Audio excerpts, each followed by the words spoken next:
ಪ್ರಾಚೀನ ಯುಗದಲ್ಲಿ ವಿಜಯನಗರ ಸಾಮ್ರಾಜ್ಯದ ಸುಂದರ ರಾಜಕುಮಾರಿ ದೇವಯಾನಿ ತನ್ನ ಪ್ರಜಾಪ್ರಿಯತೆ ಮತ್ತು ದಯಾಮಯಿ ಹೃದಯಕ್ಕಾಗಿ ಪ್ರಸಿದ್ಧಳಾಗಿದ್ದಳು. ಆದರೆ ರಾಜಕೀಯ ಷಡ್ಯಂತ್ರದ ಪರಿಣಾಮವಾಗಿ ಅವಳನ್ನು ವಿಷ ನೀಡಲಾಯಿತು. ಅಂತಿಮ ಕ್ಷಣದಲ್ಲಿ ದೇವಯಾನಿ ದೇವತೆಗಳ ಆಶೀರ್ವಾದದಿಂದ ಪುನರ್ಜನ್ಮ ಪಡೆಯುವುದಾಗಿ ಶಪಥ ಬಚಾವಿಸಿ ತ್ಯಜಿಸಿದಳು.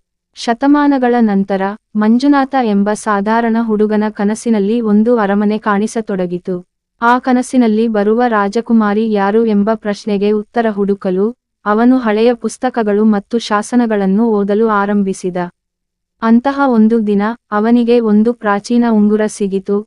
ಅದನ್ನು ಧರಿಸುತ್ತಲೇ ಅವನಿಗೆ ಹಿಂದಿನ ಜನ್ಮದ ನೆನಪುಗಳು ಪ್ರಾರಂಭವಾಯಿತು. ಅವನಿಗೆ ದೇವಯಾನಿಯ ಪುನರ್ಜನ್ಮ ಎಂಬ ಸತ್ಯ ತಿಳಿದುಬಂದಾಗ ಅವನು ತನ್ನ ಹಳೆಯ ಶತ್ರುಗಳು ಇಂದಿಗೂ ಇರುವುದು ಮತ್ತು ಅವಳನ್ನು ಮತ್ತೆ ನಾಶಮಾಡಲು ಯತ್ನಿಸುತ್ತಿದ್ದಾರೆ ಎಂಬುದು ಅರಿತುಕೊಂಡ.